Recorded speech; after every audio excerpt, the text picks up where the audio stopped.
Hello and welcome back to the channel. I am Mr.Clean and today we're here to talk about the VR news. We have a freaking exciting week this week with things like a Pico announcement on its way. We had PSVR 2 actually get hands-on with some of the amazing people in our own community, and then we have so much more to talk about as well. So let's freaking dive straight into it. I like to start these shows off with a bit of gaming news and then we'll go into the main news subjects at the end of the video, but for now we're going to talk about some gaming stuff. REQUISITION VR has had a delay. Now it's going to be releasing on October the 20th. It was originally supposed to be coming out this month, and then before that it was originally supposed to be out in like February. They keep putting it off, but they keep putting it off for very good reason. Now I personally played the game. I even put a video out. I put 2 videos out on this game where they've let me do a little bit of play testing on it. Off the back of my feedback and of course the communities and their beta testers, they are now holding off and they're going to release this game a month down the line. They have some stuff that they really need to tighten up in there. Honestly, I have good faith in this development company because they are really working hard to give us something that's really solid when it comes out. And like, honestly, off the back of every conversation I've had with them, all they care about is delivering a product that is going to be remembered and be awesome, and not something that's just broken and everyone's like, meh, you know. So it's good on them. I don't mind games getting held back personally, as long as the end product reflects the weight that we put into it. Next up, we have BoneLab's news. Ooh, baby! Freaking BoneLab's news. I am so excited for this game, like you have no idea. It's really exciting to me to see this sort of stuff. And just bear in mind that this is also going to be available on Quest as well as PSVR. So this is exciting to see this level of fidelity and really just insane physics. And I'm not talking about the graphics here, I'm talking about the fidelity of the physics engine that's going into this. Seeing how well that this sort of stuff works. And what the exclusive comment on it was from Brendan was the fact that this isn't trickery, this is just pure physics being put into a game engine. And honestly, it just gets me so hyped. Now, we already know that this game is going to have some incredible things like mod support built straight into the game itself. It's going to have a story mode from what they've said as well, so that's all exciting. And then on top of that, we're going to have this whole world of things to be able to do in the game as well. Like I say, like the kind of sandbox experience where you make your own fun. I'm just so excited to be able to experience this game. I like games like this. I know it's kind of a chalk and cheese thing for some people. Some people just want purely a story. Some people don't want a sandbox. For me, as a content creator, it opens me up to be able to make videos that I want to make, and honestly, for people, it kind of gives you your money worth because you get to get in there and enjoy yourself with an endless supply of fun. So I have a feeling that this is going to be coming kind of soon, this game, like next couple of months.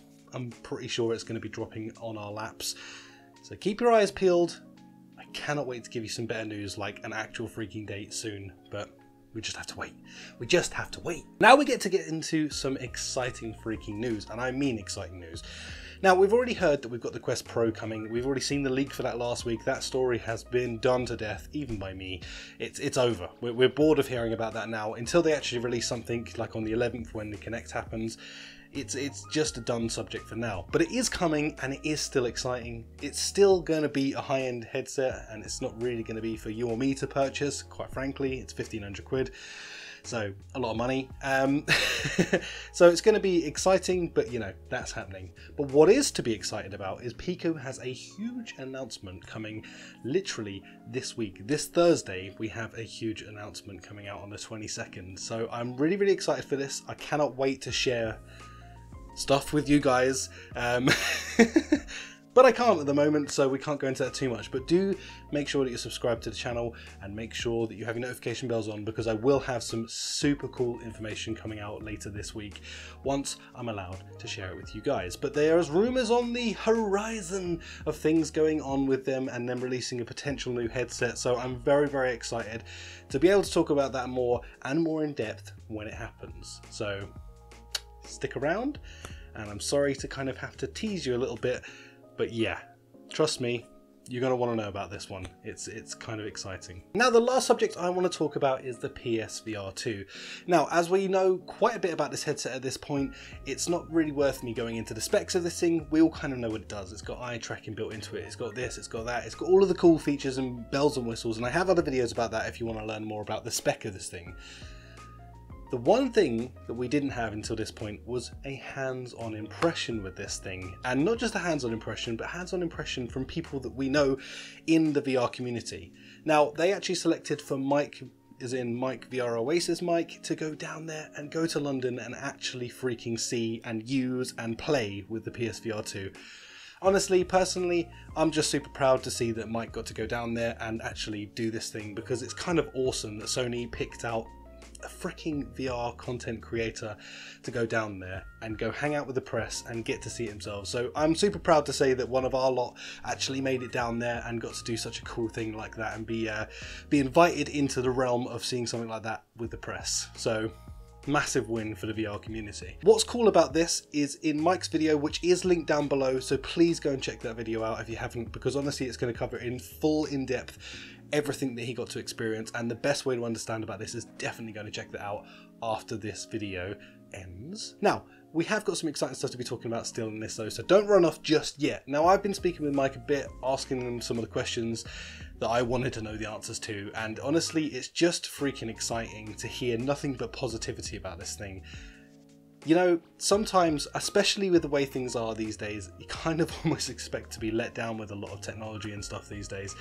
So it's super exciting to see just so much positivity coming out of this. Now, one of the exciting things that I personally found about this was just hearing about how good the foveated rendering is. And if you're unaware what foveated rendering is, it's basically with the eye tracking, where you're looking will be the most highly rendered part of the image. So it basically makes it like super powered, because it can then actually render out an incredibly high definition image for you to see, and then sort of like gets fuzzier away from where you're looking. You don't notice that, it's just all what it's doing. When I spoke to Mike about this, he said that you literally couldn't see it happening. It's like so perfect, it's like magic. Man, that just sounds like freaking pure excitement from me. Just like pure excitement. The other things that I took away from it, which I just find super exciting, is the fact that the Horizon game is actually, oh my god, it's actually going to be like a proper game. We're talking like 8 hours of gameplay, real game. Now, realistically, when you're in that, I'm going to say you're probably going to stretch that to about 10, because honestly, from the footage that we've seen of it, it looks so freaking breathtaking. I just think you're probably going to explore it, and I would really hope that it's going to have some replayability to it as well. I know that I'm going to personally want to replay this thing a whole bunch, and it's just exciting. We got to see some other stuff as well, like the Resident Evil stuff, and the Galaxy's Edge, the new remastered version of it. All those things super exciting, but for me, man, I'm just so excited to be able to play Horizon in freaking VR. So super duper exciting stuff. Like I say, if you want to get some full in-depth details about the PSVR 2 and someone who's actually used it, go and click that link and go and support Mike from VR Oasis. And if you're not subscribed to it, I mean, I don't even know what to do with you, because honestly, you should be. Anyway, thank you so much for watching this video. Smash like if you enjoyed, comment down below and let me know what you're excited about. Are you excited about the PSVR 2? Are you excited about what games it's gonna bring to the plate? Are you excited? If I can speak. I can't speak. I'm silly. End the video, Rhys. Okay, goodbye.